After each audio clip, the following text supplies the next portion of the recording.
Welcome back to today's Chrissy B Show, everybody. So now I'll be speaking to our resident autism news correspondent Anna Kennedy and her guest Glenn Knight, Managing Director of Training to Care. And Glenn will be speaking about the Autism Reality Experience sensory bus, which travels the country so people can experience what it feels like to have a sensory overload. Welcome to the show. Hello. Chrissy. Lovely to meet you, Glenn. And you. And welcome back, Anna. Yeah, first one of January. I know. So tell me, first of all, we're going to get some updates from you before we speak to you, Glenn, because you have actually come up with something absolutely amazing. But let's speak to Anna first for updates, please. Well, obviously it's the start of the year, so we're planning for what we're doing for the whole of the year, and it's going to be busier than ever if that's possible. We've had all of the Autism's Got Talent entries in now, and we've been inundated. Do you know what? The closing date was December the 31st, and 10 minutes before midnight, we had 25 entries that came through within 10 minutes before the closing date. Wow. We've got entries from Hungary. We've got entries from India. It's just spreading, isn't it? It is. Really do you know what? Yeah. And it's so exciting. So we'll be announcing very soon the 20 performers, and you're going to be blown away when you see them. They just get better every year if that's possible. I've got my own radio show now, which is live, which is really scary, 1 till 2 on a Tuesday for Women's Radio Station. But no, it's exciting, so I can share updates. Brilliant. And we are working on the Autism Expo, because that's going to be happening on March the 23rd at Brunel University, where the Autism Reality Experience bus is going to be coming along again. And so we're very busy bees. Wonderful. And how did you meet Glenn here? We met Glenn through the Autism Expo. And we've been going now for about 3 years. And the bus came the very first year we did it, and there was a queues. It was amazing. And once we saw what was happening on the bus and the feedback, we thought we need to be in collaboration. Okay, wonderful. So Glenn, how did the whole idea for the bus come up? So Training to Care is a training provider. We actually train over 200,000 people a year in various different courses. But it became quite apparent that there was a lack of understanding about autism from the person's point of view. A lot of training, there's lots of different organisations doing lots of different bits, and they're all coming from different angles, and no one was really piecing it together.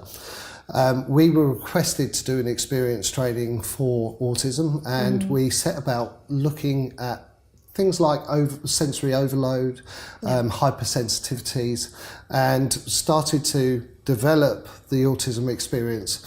And once we got it to a certain stage, we actually then went out to people with autism, and autistic people started to come along and do focus groups. Okay. And they go through the experience and they say, that's great, but it could be better. And if you do this, that might work.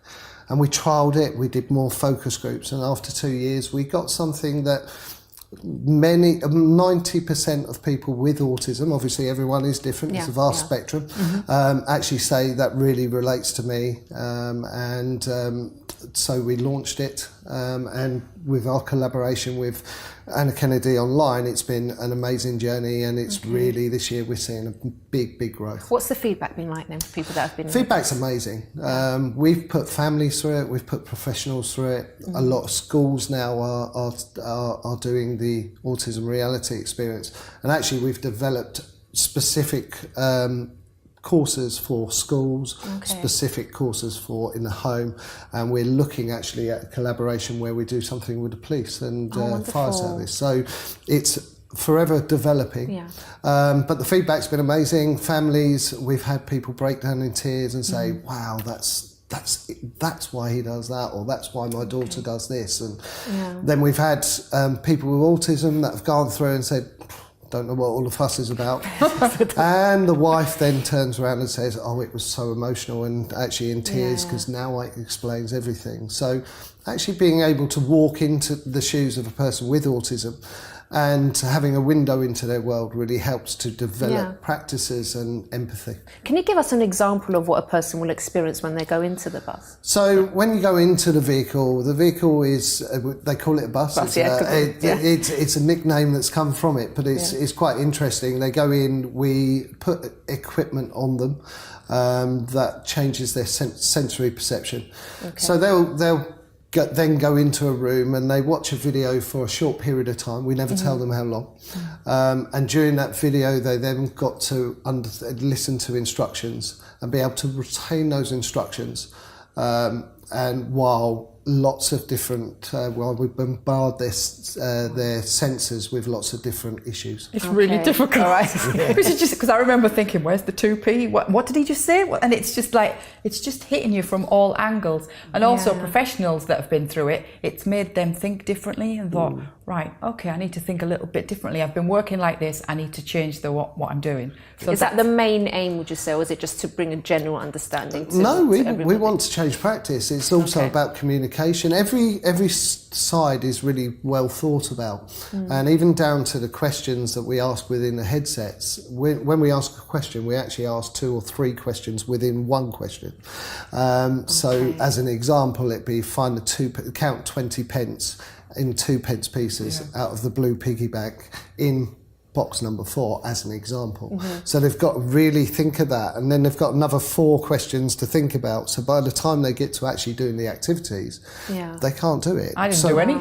No. I didn't get through any. and it does really teach you that we keep things really simple, that we think about the questions we're asking, and also that we empower people with autism because they're capable. And when you see someone with autism being bombarded in the same way, you suddenly realise how their coping strategies really kick in. So it's I mean, it can really change relationships as well, can't it? Because once you understand someone and why they do what they do, the relationship will just improve. Yeah, when we took it to the first responders in Essex, they were just overwhelmed. We had the whole day, we had the fire brigade, we had police, we had ambulance. I think we had something like 130 that had gone through the process. And also what came out of it was that a lot of them might have got a son or a daughter with autism, and they hadn't shared that information, and they started chatting and said, is your son autistic, or is your daughter autistic? And then they started chatting, and then these bonds started forming as well as going through the experience. So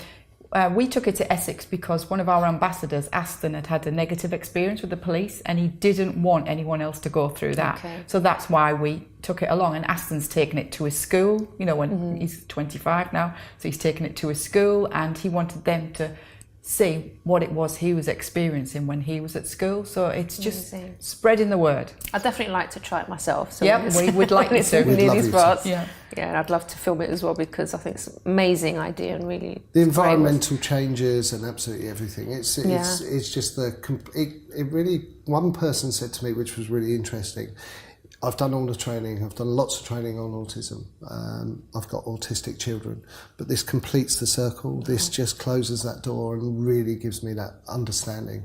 And if we can support people, and if we can improve understanding, because autism, a lot of the issues is around the fear of the unknown. And if we can give them knowledge and really let them feel the experience, then we can change lives. Brilliant. Glenn, thank you so much for coming and speaking about it. And please keep us updated on how it's going. Yep. Lovely. And Anna, we'll see you again next time. Thank you so much. Very much.